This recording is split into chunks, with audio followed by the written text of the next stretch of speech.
Bueno, vamos a retomar otro tema que sin duda genera bastante preocupación y en estado de emergencia se mantiene el norte, también el sur del país, mientras que en las regiones de Atacama y Coquimbo se establecieron diversas alertas por las lluvias que afectan a la zona. En el sur se trabaja intensamente por combatir incendios forestales que golpean a varias reservas. Hoy en Es Noticia queremos conversar más al respecto y conocer específicamente lo que ocurre en el norte de nuestro país. Nos acompaña el investigador del Centro de Ciencia de Clima y Resiliencia de la Universidad de Chile, Roberto Rondanelli. ¿Cómo estás, Roberto? Gracias por acompañarnos. Hola, bien, gracias, Macarena. Bueno, quisiéramos preguntarte en primer lugar, ¿son frecuentes, es usual respecto a los ciclos naturales que ocurra lo que ha ocurrido en el norte? No, no es para nada usual. O sea, cuando uno piensa en la segunda región, claro, por ejemplo, o la tercera, la segunda región tiene la zona más árida del planeta. Es una zona en donde no llueve nunca. Y ahí está lloviendo justamente en ese lugar ahora mismo. Así que es un fenómeno muy, muy inusual. ¿Y por qué se provoca? Bueno, este fenómeno en particular, lo que están viviendo en el norte entre la segunda y la región metropolitana, incluso teniendo algunas consecuencias más hacia el sur, es lo que se conoce como una baja segregada, o he escuchado también un núcleo frío en altura. Entonces, consiste en una especie de gota de aire frío que viene desde las latitudes más bien polares y se desplaza hacia el norte. Y ahí se desplaza como una gota gigante de miles de kilómetros por arriba de la superficie de la atmósfera, ¿sí? Entonces, primero cuando está por arriba pasando, no se ve ninguna influencia en el tiempo de la superficie, pero una vez que llega en general a la cordillera, provoca precipitaciones. Y este es un fenómeno común que ocurre con cierta frecuencia, unas 6 o 7 veces al año, y deja precipitaciones en general. Pero, ahora, este evento en particular tiene otros ingredientes. Entonces, un ingrediente que no tienen los otros eventos es que tiene una conexión de vapor de agua. Le está llegando agua desde la zona del Ecuador. O sea, frente a la costa de Ecuador hay una zona muy activa, tropical, ¿cierto?, en donde llueve mucho. Esa zona en general está desconectada del norte de Chile, ¿ya? ¿Y por qué se ha conectado en este fenómeno? ¿O no tenemos explicación? No. Bueno, la baja entonces circula muy al norte, ¿cierto? Y es un ciclón. Es un ciclón que gira en sentido horario, ¿ya? Y entonces en la parte delantera del ciclón, el mismo ciclón está arrastrando humedad desde el Ecuador y la está trayendo, ¿sí? Y una vez que la trae, esa humedad alimenta las precipitaciones y las tormentas. Y es lo que estamos viviendo hoy día en el norte de nuestro país. Y es lo que estamos viendo en el norte, en Santiago desde el lunes. O sea, la gente puede sentir este aire tropical, ¿cierto?, llegando en la tarde del lunes a Santiago. Ese aire viene directamente del Ecuador, de la zona ecuatoriana. Es cuando nosotros por la jornada de ayer, ¿cierto?, luego de haber vivido las precipitaciones en la tarde, sentíamos que estábamos en un clima bastante húmedo, poco usual para la región metropolitana. Es por este fenómeno. Y tú decías que por supuesto no es usual, especialmente lo que pasa en la segunda región. ¿Hay algún componente que permita el desarrollo de este tipo de fenómenos? Bueno, en general hay varias cosas que confluyen, pero las estaciones de transición en general, el otoño y la primavera, son más comunes estas bajas segregadas, pero también hay una situación un poco anómala de temperatura frente a la costa de Ecuador. Está el Niño declarado técnicamente ya. El Niño, claro. Entonces, cuando las aguas tropicales son un poco más cálidas, hay un poco más de vapor de agua también presente, así que hay un poco más de agua disponible para precipitar. Y eso es lo que sucede ahora. ¿Meteorología podría haber anticipado la magnitud de la situación que iba a ocurrir en el norte? Sí, de todas maneras. O sea, la meteorología ha avanzado suficiente como para que los pronósticos sean bastante precisos. En general, el pronóstico de la precipitación, de la cantidad de precipitación, es bien... Todavía no es demasiado bueno. Y ahí uno no puede decir... Nosotros podemos saber si va a llover. Ahora, lo importante y lo que nos importa en términos humanos, en términos de lo que pasa con los estragos que pueda tener la lluvia, es la intensidad de la misma. Pero sí, a mí me sorprendió, por ejemplo, el lunes ver muy poca cobertura de lo que iba a pasar porque era perfectamente previsible. Y los colegas de la dirección meteorológica o los meteorólogos de allá, ellos sabían lo que iba a pasar. ¿En el norte? En el norte, sí. Porque el sistema, además trayendo aire desde las latitudes más bien ecuatoriales, es un sistema cálido. Así que la precipitación ocurre a partir de 4.000 metros solamente en forma sólida. Es decir, la nieve cae desde los 4.000 metros hacia arriba y por lo tanto todo lo de más hacia abajo de la cordillera cae en forma líquida, rápidamente se acumula en los cauces y produce crecidas y aluviones, etcétera. Bueno, para quienes no somos entendidos en la materia, te lo contaba también fuera de cámara, tuvimos la tremenda oportunidad de contar con otra persona del mismo lugar donde tú trabajas que nos vino a explicar en términos generales lo que pasaba con el cambio climático, cómo impacta esto en los distintos fenómenos que han ocurrido en nuestro país. Y en ese momento hablábamos en especial de la sequía. Sí. Y este fenómeno, y que nos indicaba, Laura decía, tiene muchos factores de antropoceno, es decir, algo ha hecho el hombre para permitir esto. Lo mismo te pregunto en este fenómeno, ¿hay algo de eso o guarda relación solo con ciclos de la naturaleza? A ver, hay algo de eso. ¿Hasta qué punto esto uno lo podría culpar al cambio climático? Es difícil saber por eventos individuales, ¿ya? Perfecto. Es difícil saberlo y yo sería bien cauto ahí en decir que hay que mantener la calma y no atribuirle esto a cambio climático. Ahora, si uno hace una pregunta un poco invertida, es decir, ¿qué esperaría uno de estos sistemas en un escenario de cambio climático? Efectivamente uno esperaría, por ejemplo, que tuvieran mucho más vapor de agua y que tuvieran entonces mayor intensidad las precipitaciones, por ejemplo, cuando ocurran, ¿ya? Y lo otro es que, claro, la sequía es el principal, lo que estamos más preocupados cuando miramos el escenario de cambio climático, porque los escenarios de cambio climático indican sequía en la zona centro-norte hasta el sur de Chile, y esto estaría un poco en contra. Pero yo pienso que los modelos todavía no son capaces, por ejemplo, de mirar estos fenómenos con todo el detalle y posiblemente a lo mejor están perdiendo un poco de simular estos fenómenos y quizás a lo mejor hay alguna sorpresa y no vaya a ser que el cambio climático se traduce a lo mejor en aumento de las precipitaciones en la zona norte. Pero de la mano con el aumento de las temperaturas y podemos tener estos climas, como decimos, tropicales, centrados mucho en la humedad. ¿Puede ser? Sí, puede ser.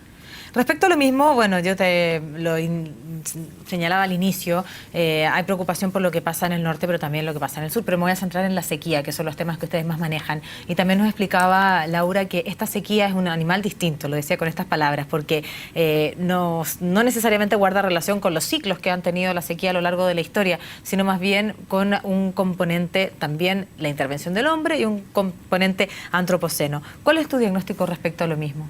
Bueno, eso también es un poco para explicar, cuando uno trata de atribuir un fenómeno climático, un fenómeno meteorológico a la acción humana, lo que uno está haciendo en general es mirar el resultado de modelos numéricos. Entonces los modelos numéricos, que son modelos matemáticos, computacionales, uno trata de simular el clima de la Tierra. Entonces uno dice, voy a duplicar la cantidad de CO2, por ejemplo, que tengo en la Tierra y voy a meter ese CO2 en el modelo y voy a ver qué es lo que pasa. El resultado que entregan esos modelos para el clima futuro de Chile en general muestra un secamiento prolongado y persistente de la zona central, centro-norte y parte del sur de Chile. Es decir, todo se desplaza un poco hacia el sur, incluyendo las zonas más áridas, ¿cierto? Pero también las zonas más húmedas se desplazan un poquito hacia el sur y por lo tanto se produce un secamiento generalizado. Ya, ese secamiento generalizado es consistente con lo que uno pensaría que sería el efecto humano de lo que mejor conocemos que hacen los modelos. Entonces ahora uno tiene por otro lado esta sequía que se ha constatado ya y que ha sido persistente y que lleva bastantes años ocurriendo. Y entonces uno dice, ¿no será que esta sequía es una manifestación ya temprana de lo que esperaríamos que ocurriera durante el siglo XXI, el resto del siglo XXI? Y ahí también hay distintas opiniones. ¿Ya? Claro, porque cuando nos presentamos ante un modelo que ustedes meten en el computador y con cifras y entrega un resultado, y cuando hay otras componentes, como pudiera ser este famoso cambio climático, ya no tenemos cómo poder modelar de forma precisa. ¿Algo así? Sí, o sea, hay muchas cosas que desconocemos. Por ejemplo, una nube, así, cuando los niños ven una ovejita en el cielo, esa ovejita que uno ve de nube tiene que estar ahí en el modelo representada, en las ecuaciones, porque esa nube va a hacer que refleje radiación solar, esa radiación no va a llegar al suelo, va a afectar la temperatura. Las nubes en general, por ejemplo, los aerosoles, el efecto de todo eso tiene que ir incorporado en el modelo. Y hay muchas cosas que no sabemos, que la ciencia no conoce, de cómo las nubes, por ejemplo, los glaciares, otros subsistemas del sistema climático responden ante los cambios que ante el cambio de la concentración de los gases invernaderos, que sería lo que nosotros tenemos un efecto directo. Tú has dicho que, y me lo has dicho fuera de micrófono, que no es tal vez cierto área de tu materia poder pronosticar o diagnosticar, pero te lo voy a preguntar igual. Has hablado del fenómeno del Niño que ya ha sido declarado. ¿Cómo va a impactar eso en nuestro país? Sí, bueno, esta es una pregunta recurrente cuando uno, y es obvio por qué, ¿cierto? Uno quiere saber cómo va a estar el invierno. Claro. Y uno quiere saber qué va a pasar con la sequía. Ya, y esa pregunta es una pregunta antigua, o sea, era una pregunta que le hacía el gran Inca a sus sacerdotes también, y a lo mejor los mataba si es que no era correcta la respuesta. ¿Ya? Entonces, pero eso no significa que por ser una pregunta importante uno tenga una respuesta. La ciencia todavía está muy en pañales en lo que se refiere al pronóstico estacional. Nosotros el pronóstico del tiempo está súper bien manejado y sabemos bien al otro día cómo va a estar, qué temperatura, y la gente ya está exigiendo más, ya está exigiendo milímetros de lluvia. Pero el pronóstico estacional todavía es muy difícil y lo que se ve es que estamos en el Niño. Algunos modelos dicen que vamos a continuar en el Niño, unos dicen que vamos a ir a un Niño intenso, otros dicen que vamos a ir a una cosa más bien neutra. Lo cierto es que las lluvias en el norte de nuestro país han estado intensas y como es nuestra obligación también consignar todos los datos, tenemos ya nuestro generador de caracteres, tú lo puedes ver también ahí, el puente de Tierra Amarilla fue arrastrado por la crecida del río tras estas intensas lluvias en la zona. Esta es la emergencia que se vive en el norte de nuestro país y queríamos consignar esta información aprovechando también tu paso aquí en CNN Chile, mientras tú nos explicas que se hace muy difícil poder pronosticar cómo, ¿cierto?, se va a comportar este fenómeno del Niño, y que la pregunta que yo te hacía, tú me dices, es bastante obvia, lo preguntan desde al menos, ¿cierto?, que tenemos conciencia de la historia, de saber cómo va a estar en términos estacionales este invierno, cómo vamos a vivir la situación, si vamos a tener mucho frío, vamos a tener más lluvia, vamos a tener menos lluvia. Y tú me decías que hoy día este fenómeno es difícil de predecir, no sabemos cómo se va a comportar este fenómeno del Niño. Sí, es difícil de predecir. Hay una cosa que la gente llama, los investigadores llaman la barrera de la primavera, pero se refieren a la primavera del hemisferio norte. Hay una barrera de predicción que ocurre entre marzo y abril, en que los modelos fallan muy seguido cuando uno trata de pronosticar desde marzo, antes de marzo, qué es lo que va a pasar en junio, julio, agosto. En la zona central de Chile, nosotros sabemos que hay una buena relación entre precipitaciones altas y fase cálida de la oscilación del sur, o el Niño, como se llama. Entonces uno dice, año del Niño, alta precipitación. Ya. Pero hay dos problemas. Uno es que no podemos saber si va a ser el Niño o no, porque tenemos esta barrera de predictabilidad y los modelos muestran una gran dispersión en los resultados hacia junio, julio, agosto. Eso es lo primero.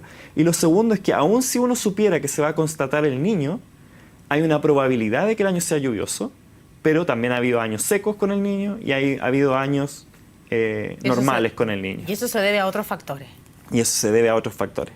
Entonces yo creo que no debe darle vergüenza a los especialistas ni a los meteorólogos decir simplemente esto es algo que no sabemos bien. O sea, no lo sabemos bien, no lo podemos decir cómo va a estar el invierno. Y yo veo que... Por supuesto, la respuesta certera es la más responsable. Seguramente. Por supuesto. Muy breve, y yo sé que podemos tal vez verlo. ¿Tienes alguna idea de cómo se va a seguir comportando este fenómeno en el norte de nuestro país? ¿Por qué hay preocupación respecto a lo que pasa con nuestros compatriotas? Bueno, la baja segregada una vez que es esta gota fría, ¿cierto? Y entonces, una vez que empieza a precipitar y se empieza a mezclar el aire, la gota empieza a disiparse y empieza a equilibrarse la temperatura.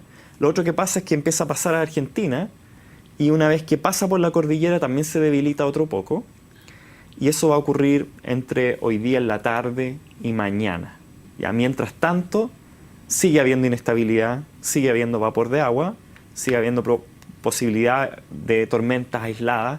Chubascos le llaman los meteorólogos, pero chubasco puede ser una lluvia muy, muy fuerte, porque chubasco se refiere simplemente a que es una lluvia localizada y muy intensa. Eso es lo que debería ocurrir toda la tarde de hoy día y probablemente mañana. Y ya en 2 días más desaparecer este fenómeno. Desaparecer. Muchas gracias por tratar de explicarnos temas que nos impactan directamente, pero que a veces son tan difíciles de comprender. Y gracias por tu paso por CNN Chile. Gracias, Macarena. Nosotros vamos a una pausa muy breve. Estamos ya de regreso, no se vayan.